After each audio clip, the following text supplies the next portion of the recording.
सभेला संबोधित करावं।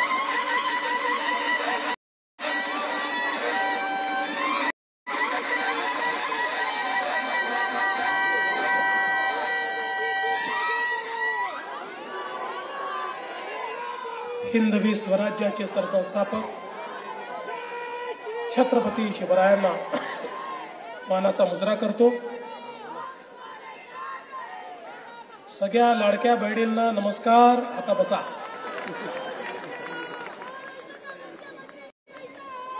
भारतीय राज्यघटनेचे शिल्पकार भारतरत्न डॉक्टर बाबासाहेब आंबेडकर यांना मानवंदना अर्पित करतो। आज मंचावर उपस्थित आपल्याला मार्गदर्शन केलं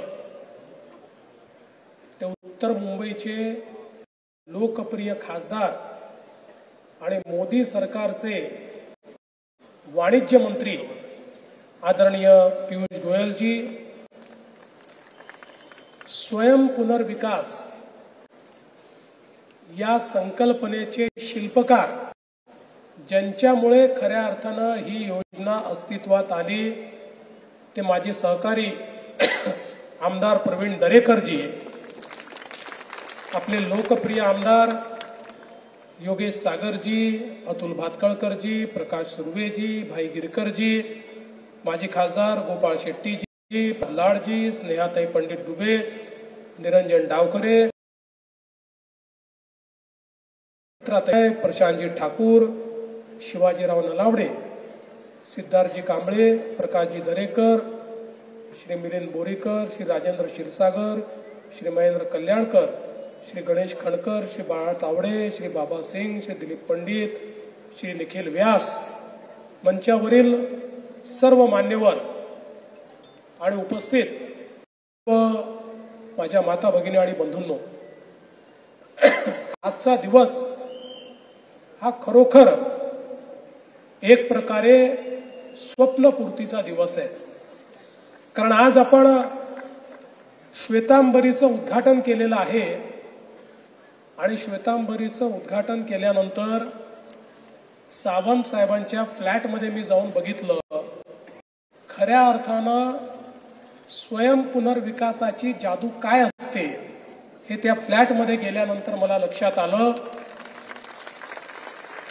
अतिशय सुंदर 400 चौरस फुटावरनं 1100 चौरस फुटापर्यंतचा तो फ्लॅट झालेली बिल्डिंग ही अतिशय उत्तम प्रकारची बिल्डिंग। त्या बिल्डिंग मध्ये सुंदर असं पार्किंगची व्यवस्था आणि सर्व परिपूर्ण प्रकारची स्वयं पुनर्विकास हे जे रोज प्रवीण दरेकर आम्हाला सांगत होते त्याचा अर्थ काय तो श्वेतांबरी पाहिल्यानंतर माझ्या लक्षात आला। आता मागे गीतांजली आहे, बाजूला अभिलाषा आहे, चारकोपोरियन आहे, या सगळ्या ज्या बिल्डिंग आहेत या बघितल्यानंतर निश्चितपणे मला अतिशय आनंद आहे की हे काम चांगल्या प्रकारे चाललंय। खरं तर स्वयं पुनर्विकासातनं उभी राहिलेली 15वी इमारत आहे आणि अभिलाषामध्ये 350 राहणारे लोक मध्ये चाललेले आहेत। मला याचा काय आहे, कारण गेल्या 25 वर्षात मराठी माणूस आणि मुंबईतला मध्यमवर्गीय याला त्याच्यामध्ये ईज ऑफ लिव्हिंग हे येणं तर सोडाच, पण त्याला सातत्याने मुंबईच्या बाहेर जाण्याची वेळ आली आणि आपण जर मुंबई शहराचा इलाका बघितला तर हा शहरातला माणूस मोठ्या प्रमाणात कुठेतरी बाहेर गेलेला आपल्याला पाहायला मिळतो। पण आज स्वयं पुनर्विकासामुळे या मुंबईतल्या मराठी माणसाला आणि मध्यमवर्गीयांना एक आशेचा किरण तयार झाला की त्यांच्याही जीवनामध्ये परिवर्तन होऊ शकतं। आणि सगळ्यात महत्त्वाचं जर काही असेल तर आत्मनिर्भरता। या ठिकाणी जो कॉन्फिडन्स आहे आमच्या करता आम्ही करतोय, बिल्डरचे पायऱ्या झिजवणार नाही. आम्ही स्वतः आमचं प्लॅनिंग करू, आम्ही स्वतः त्याचं बांधकाम करू आणि आमच्या स्वतःच्या भरोशावर आम्ही आमच्या जीवनाची उन्नती करू. हे जे काही आज आपल्याला पाहायला मिळत आहे, एक प्रकारे स्वयंपुनर्विकासाला आत्मनिर्भर हाऊसिंग जर आपण म्हटलं तर ते खोटं होणार नाही. मला हे सांगितलं पाहिजे की हा प्रवास 2018 साली सुरू झाला. पहिल्यांदा प्रवीण भाऊ माझ्याकडे आले आणि प्रवीण भाऊंनी सांगितलं की साहेब, आपण जर मुंबईत बघितलं तर बिल्डर लोक या सहकारी हाऊसिंग सोसायट्यांना फार त्रास देतात. वर्षानुवर्ष कामं घेतात, करत नाहीत, लोकांना त्रास होतो. आणि सगळ्यात महत्वाचं की त्यांना विधभर देतात, अगदी छोटंसं काहीतरी देतात, 50 स्क्वेअर फूट जास्तीचं देतात आणि मोठ्या प्रमाणात त्याच्यामध्ये पैसा कमवतात.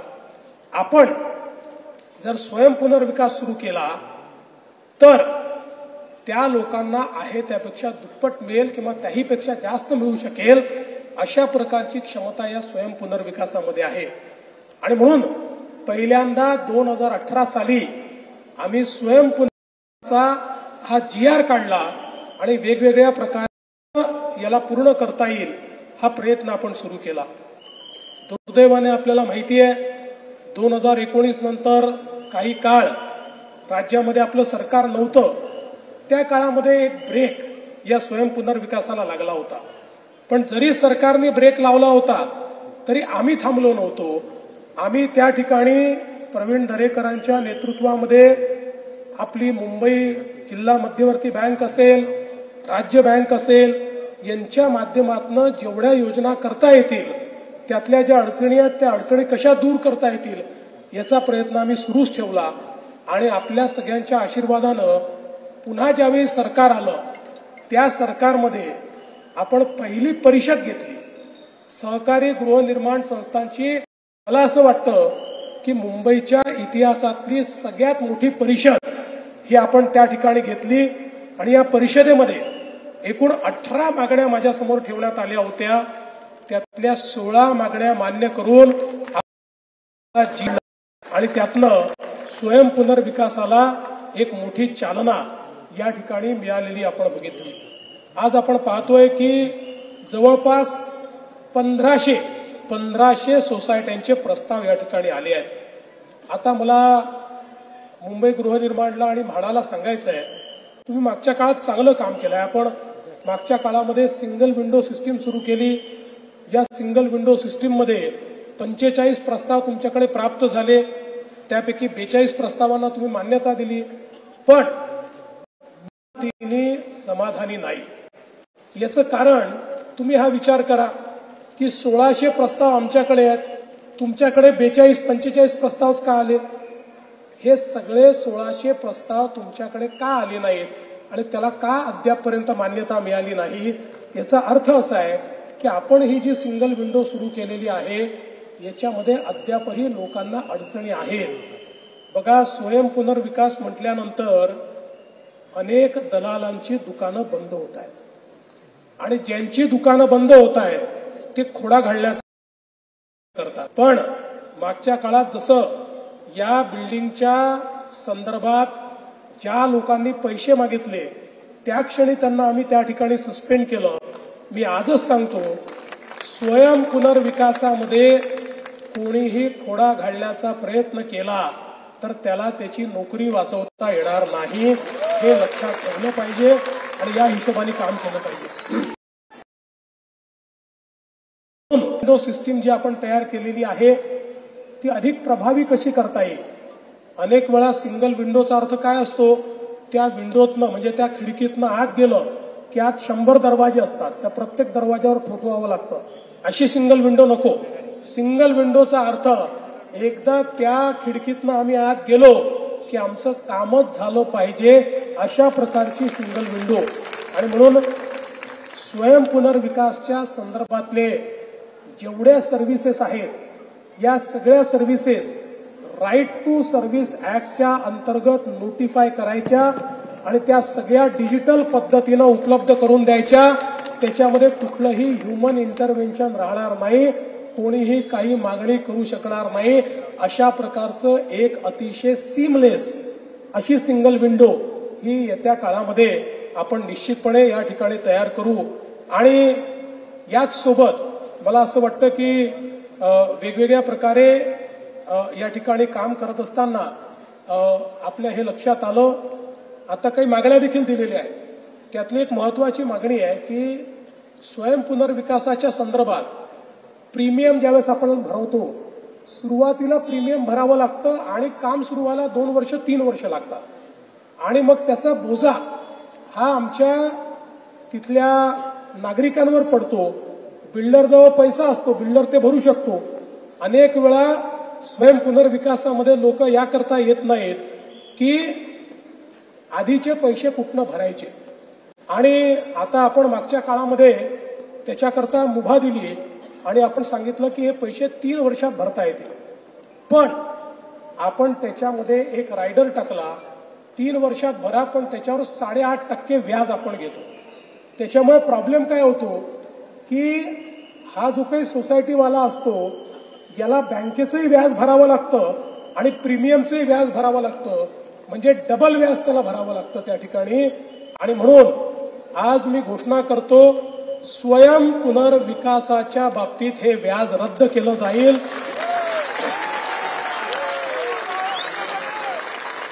त्याला व्याज लागणार नाही. 3 वर्षाच्या पुढे व्याज लागेल. 3 वर्षापर्यंत. आणि तसं जर आपण ठेवलं नाही तर तुम्ही बिल्डर सारखं वर्षानुवर्ष चाललंय असं नाही. स्वयं पुनर्विकासाची इमारत आपण ठरवल्यानंतर 5 वर्षात उभी राहिली पाहिजे, लोकांना तिथे जाता आलं पाहिजे. या दृष्टीनं 3 वर्षाकरता या संदर्भात जी काही व्याज माफी आहे ती व्याज माफी आपण देऊ. आणि मी तर असं म्हणेन की पहिल्या टप्प्यामध्ये पुढच्या 1 वर्षामध्ये म्हणजे मार्च 2026 पर्यंत स्वयं पुनर्विकासाचे जेवढे प्रपोजल येतील त्या सगळ्या प्रपोजल करता ही व्याज माफी लागू असेल. त्याच्यानंतर तुमच्या रिस्पॉन्सवर पुढचं आम्ही ठरवू की पुढे काय करायचं आहे. आज मला अतिशय आनंद आहे की मुंबई बँकेने खूप मोठ्या प्रमाणात याच्यामध्ये पुढाकार घेतलाय. खरं म्हणजे मुंबई बँकेच्या पुढाकारामुळेच आपण हे काम जे आहे या ठिकाणी करू शकलो. आणि म्हणून मी मुंबई बँकेचं विशेष अभिनंदन या निमित्ताने करतो. आणि माननीय पियुषजी आणि मी आम्ही दोघंही माननीय केंद्रीय सहकारिता मंत्री आदरणीय अमितभाई शहा साहेबांना भेटू. खरं म्हणजे प्रवीण दरेकरजी अमितभाईंना भेटल्याबरोबर अमितभाईंनी 5व्या मिनिटाला त्या ठिकाणी 1000 कोटी रुपये हे स्वयं पुनर्विकासाकरता मंजूर केले. फक्त त्याच्यामध्ये नंतर असं लक्षात आलं की एनसीडीसीला पैसे देताना त्यातली अट आहे की त्यांना ग्रामीण भागात द्यावे लागतात सहकारामध्ये. आता या सगळ्या सोसायट्या शहरात आहेत, MMR रिजनमध्ये आहेत, पुण्यात आहेत, नागपुरात आहेत, नाशिकमध्ये आहे.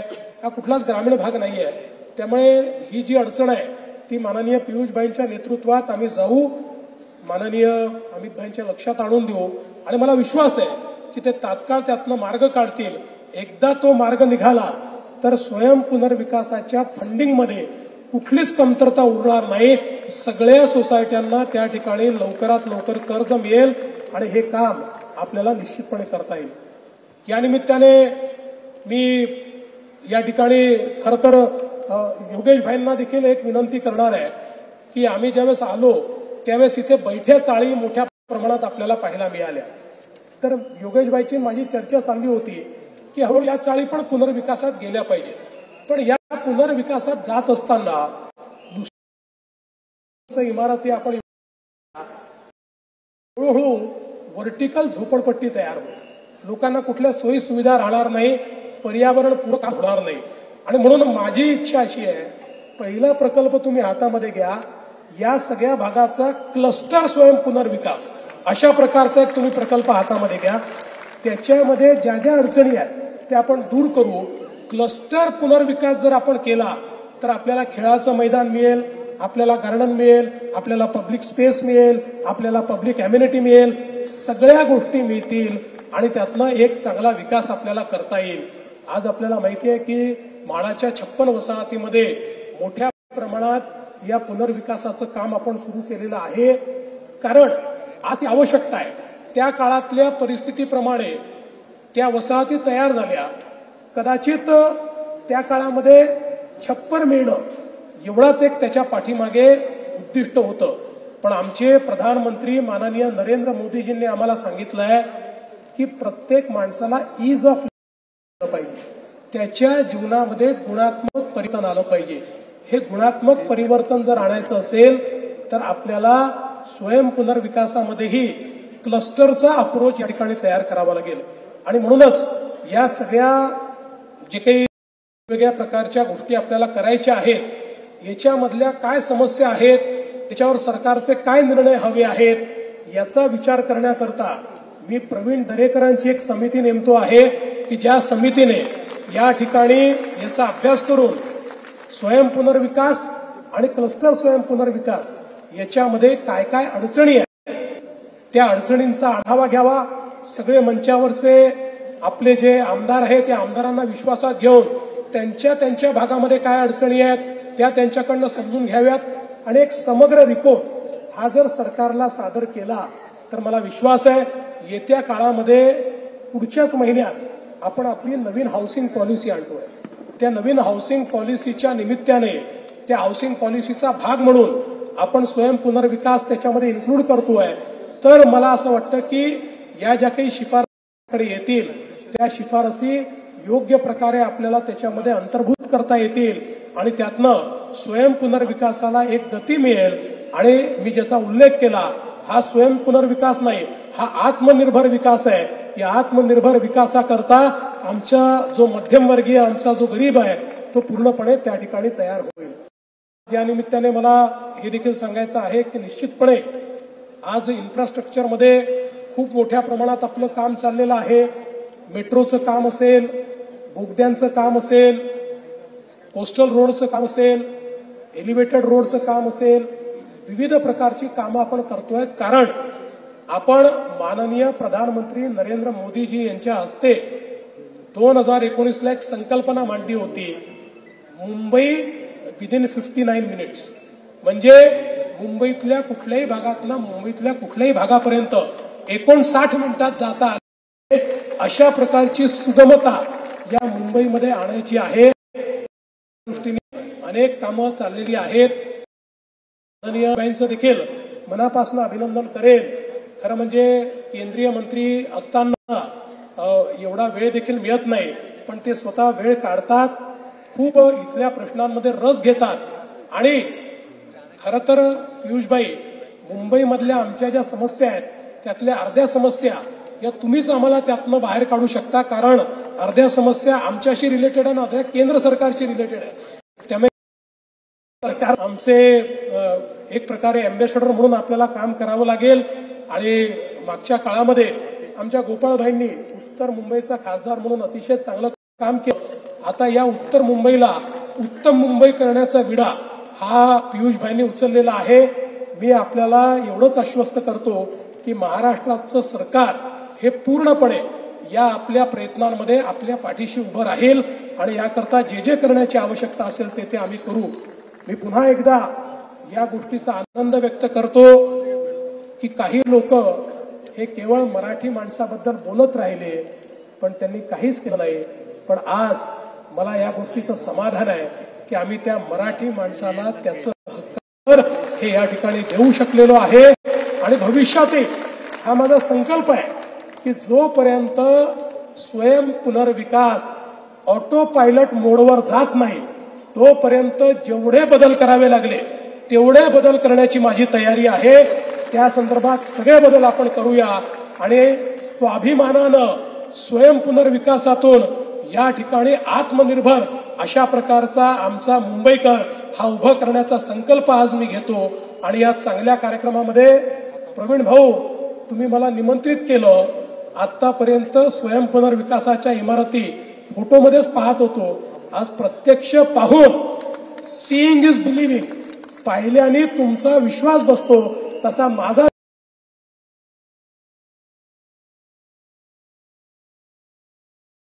होता स्वयं पुनर्विकासच बदलवू शकतो. आणि म्हणून त्याकरता माझी कटिबद्धता आणि प्रतिबद्धता या ठिकाणी जाहीर करतो आणि माझं बोलणं संपवतो. धन्यवाद. जय हिंद, जय महाराष्ट्र.